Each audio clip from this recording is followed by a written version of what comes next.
Your voice, your opinion, your community. Fact TV, free speech, protected. I hid it over there. I don't know if it's still over there. Local news, politics, Should get the placard. business, sports, arts, music.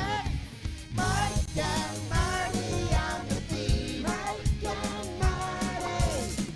Mike and Marty. Good morning, Bellows Falls and Keene, and welcome to the feed. It's Mike and Marty, and we're here today with Mario Hernandez. We're going to be talking about the Grafton Historical Society and the work they're doing. But first, Marty, local events. So at the Bellows Falls Opera House this week and through the 25th, so you got plenty of time to still see it, is Captain America: Brave New World. The classic movie this evening is Slapshot, featuring Paul Newman. And that is sponsored by Coda and Coda. And I just want to remind people that I believe that Ciao Popolo is still doing their I think so. dinner and Dinner a Wednesday and a movie, dinner yeah. and a movie. So you can hit Ciao Popolo for dinner and then go see a classic movie and just have like a date night. The first of the Ray Masuko concert series is coming to the Opera House on Friday, March 14th. It's James McMurtry with special guest Betty Sue. So James is definitely, he was like an icon of back in the Roots days. of the Roots days. And Betty Sue has been doing quite a few performances. So I think audiences are probably familiar with her work as well. So that is that's the first one of the concert series. There's 4 for the year, and tickets are available on the website.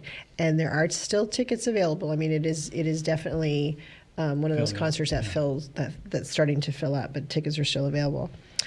And then on Saturday, March 8th, is the first in a series, and it's called Diner Dinners.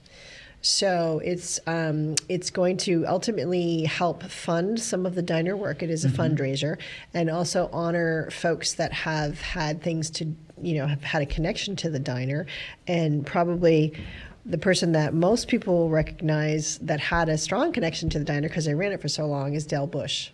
And so this first diner dinner will be honoring Del Bush. It'll be held at the Moose. It is, I'm going to guess it might sell out, so people might want to, I think you can probably call and reserve tickets. And it's a meatloaf dinner. With a classic with apple crisp dessert.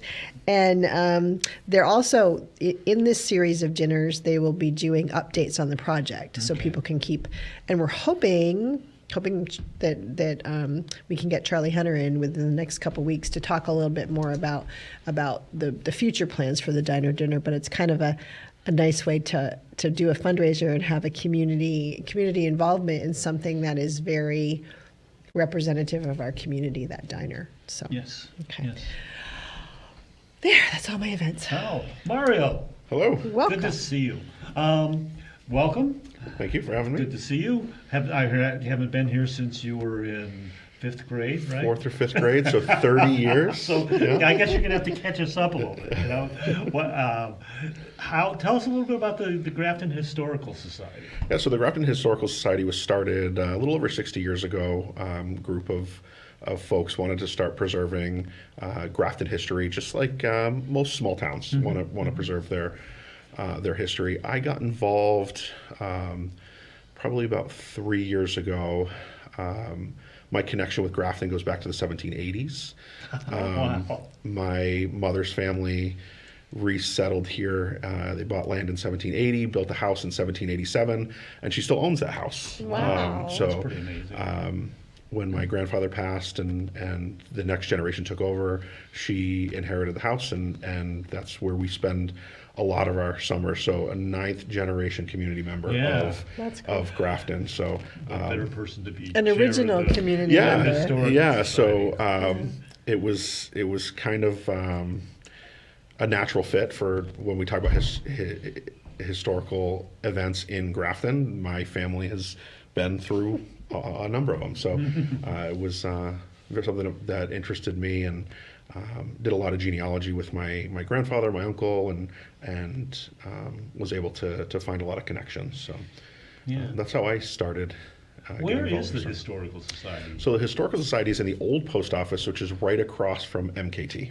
Okay. Yeah, so the MKT store is right there in town on the left, and we're right across the street on the right. And there's a lot of the kind of cool thing about Grafton is there's a lot of families that are still there, that are as many generations back. Like they're still there doing their thing and having that connection to the town. And I don't know if you see that as much.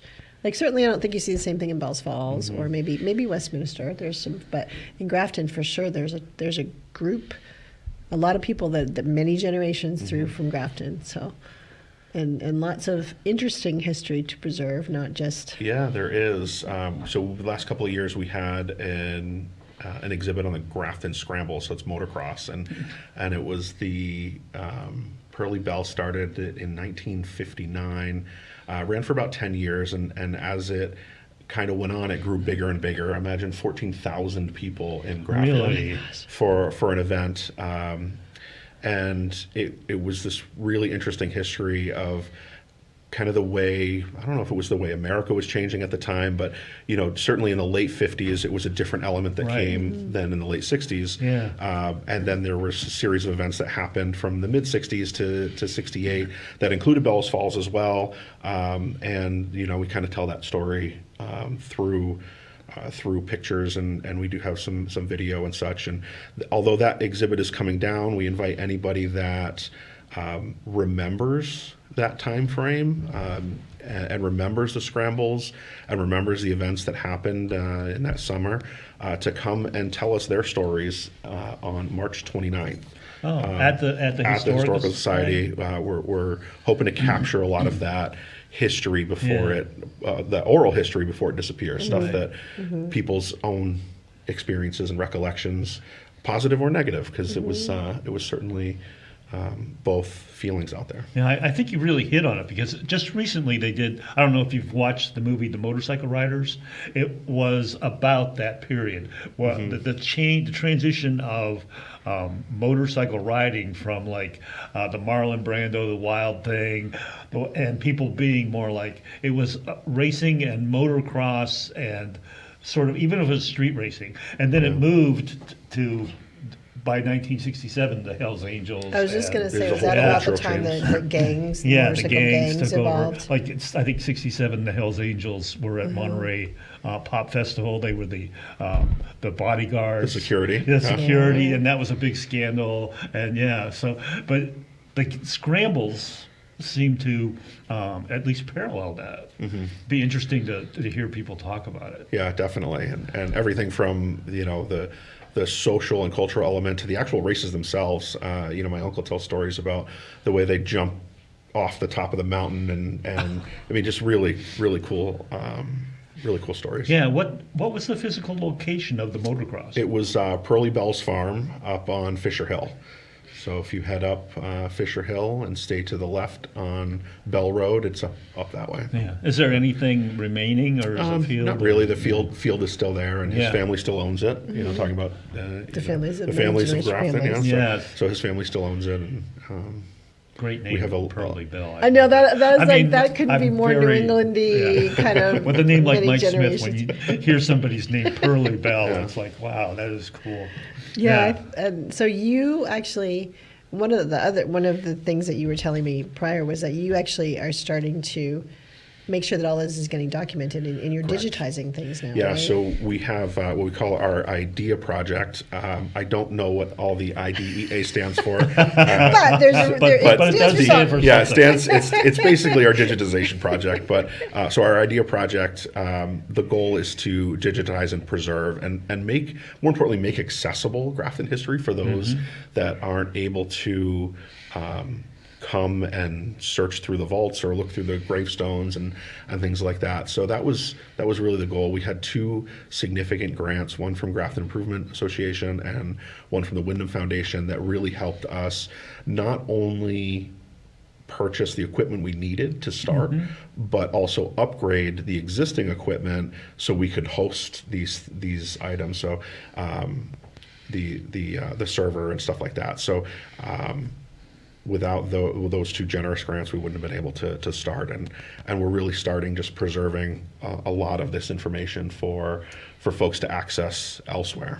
Yeah. And it's important. It's important, number one, for the folks that live there to understand the history. I mean, I think generally from the outside looking in, people just see Grafton as a tourist town. They think it's always been a tourist town. It's always been, the White Houses and the foundation which is wonderful. I'm not saying it's not, but there's all that interesting stuff too. Yeah. That back in the day it was like lock your daughters up because motocross is coming, that type thing. And that's the I don't know, the real Grafton. Yeah, so that was one of my motivations when Craig brought me into the Historical Society. It was how do we tell some of the more interesting stories? Like every historical society has the Europeans came here, they built a church, they built a meeting house, they built a town hall.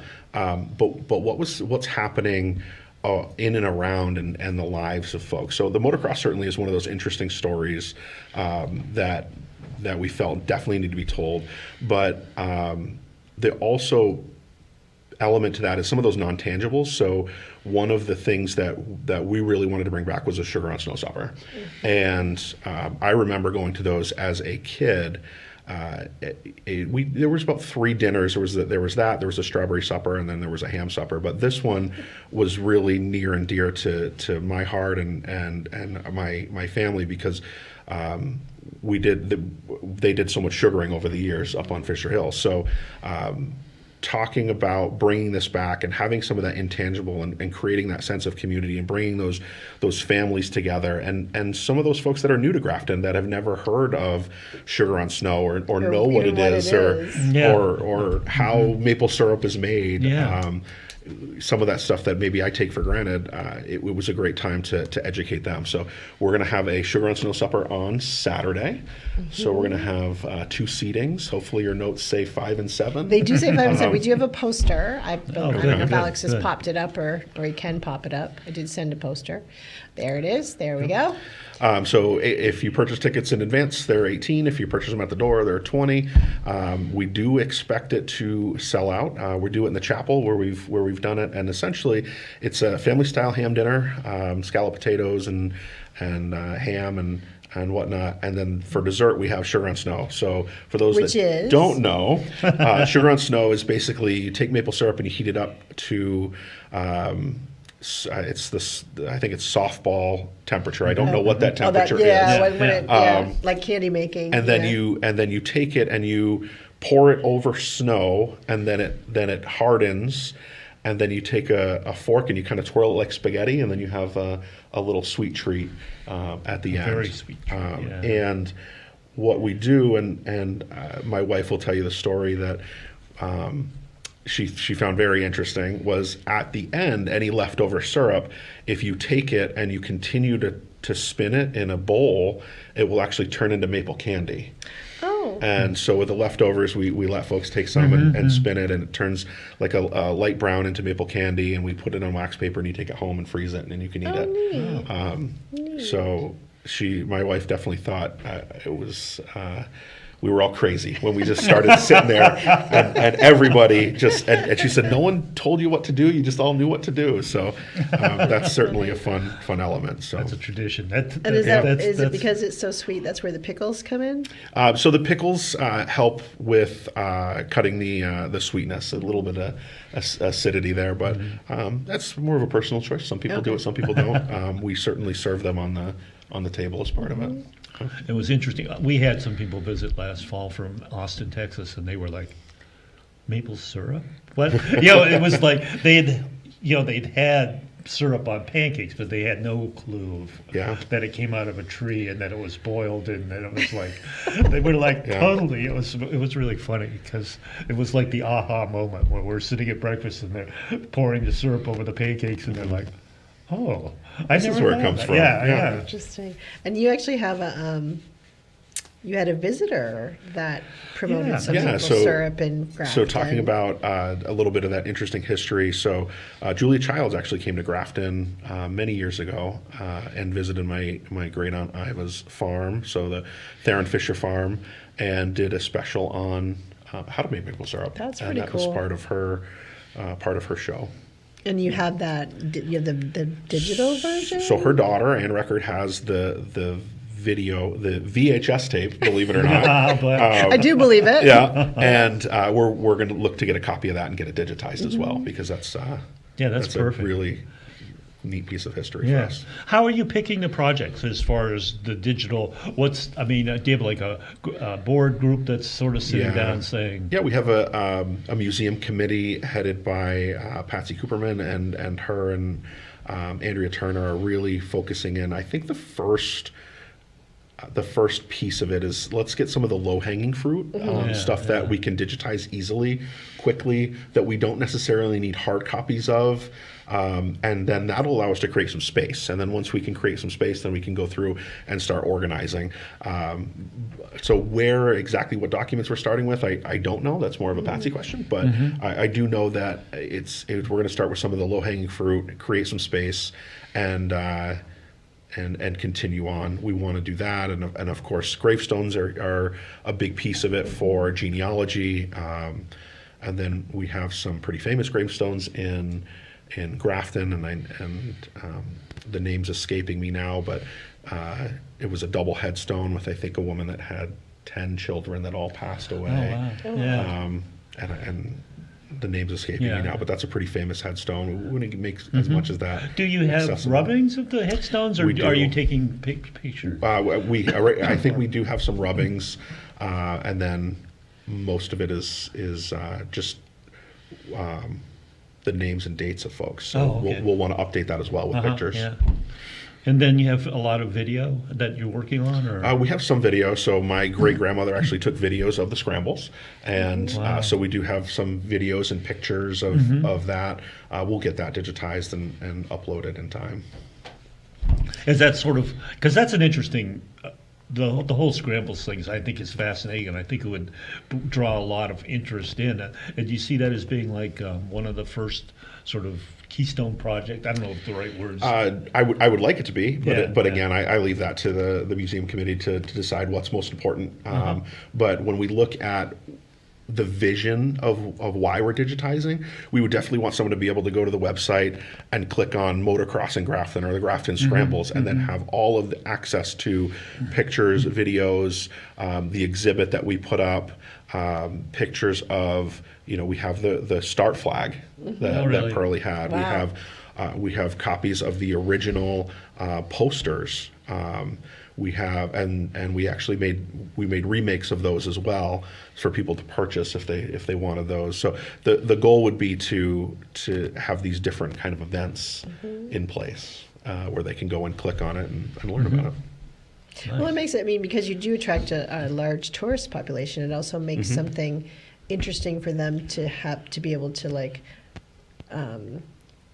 into when they're there. Yeah, a little bit like, wow, this is, there's more to it. There's more to it than just a Thank you for New jumping England in. town. Exactly. Yeah. Although it does look like it's out of a postcard. So Yeah. It does. Yes. But there's a background. yes, there is. Just like any town, there's all It's these true. little stories. It's true. So, is there anything that the community can do to help out? That any volunteers you need, or contributions, or Always looking for contributions, right? Like any nonprofit, we're always looking for donations and contributions. Honestly, if you're interested, come out to the supper and see what it's about, because it's one thing to go in and look at pictures of events that have happened over the years. Another thing is to actually experience it, and that was really the catalyst for me, was to preserve some of these intangibles that I grew up doing, and that now my son is and my daughters are going to be part of that. So last year they came and they helped serve the syrup, and they helped serve the dinner, and that's something that I did as a kid, and that's something my mother did as a kid. So it was really preserving these intangibles. So if you're interested, love to have you come out and see what traditional sugar and snow supper So looks like. you're the reason we're getting so much snow this winter? I don't know. So we did it last year. I don't know if I'd take that. And I will say, in years past, we've said, "Oh my God, where are we going to get the snow?" snow? Yeah. And this year, we're saying, hopefully, it doesn't snow on I was Saturday. going to say, because sometimes So- it is hard to find clean snow. And then, so have you got the people that are going to be at the storytellers? On the No, so we 29th, or don't you're really still- have. It's really an informal invite. Okay. Anybody that has any recollection or stories that they want to come and tell, we would love to have you. If you know of somebody that has the stories, reach out on our website, email us, and we'll reach out to them and invite them personally. But I think that would be, before that exhibit comes down, I think it would be nice to have some storytelling in front of it. So. And I think that's, I don't know if I think preserving stories, like, it's a little bit different. So Main Street Arts was talking to people, and they're doing songs, like they were doing songs about people's lives in their little storyteller series. And I think we live so disconnected, or we've gotten so disconnected. So to listen to people talk about, I think it's important. It's important, like, for your kids and for generations to understand the history, and to understand that you've been working in living and contributing in this community for years and years and years, and that's important, because it's not as much the norm anymore. Yeah. Storytelling has always been a part of any get-together that we have. My uncle Skeet was a phenomenal storyteller. I don't know if you knew him. My grandfather had many stories probably told about him more than he told. But it's interesting to. I always certainly love to get together and share those old family stories and sometimes create new ones. So. It is. It's good. It's a bit of a lost art, and it's great that you're getting on top of it now before you lose. Right, exactly, because it's generational change right now. Yeah, I thought it's interesting because of sort of reminds me of the Westminster West bus tour. Oh, yes, happened. They just sat on the bus and told stories about what growing up in Westminster and talking about what they experienced, because they're all getting at the age where they may not be experiencing. Yeah, I think 1968 was 55 years ago, 56 years ago. So, the people that were 30, 40 years old making it happen, they're gone. So we really want the folks that were teenagers and 20s in that time frame to tell us through their eyes, what was going on and what was happening and what their experiences were. Be interesting if people would be invited to bring pictures too. Or, absolutely. Any pictures that they have,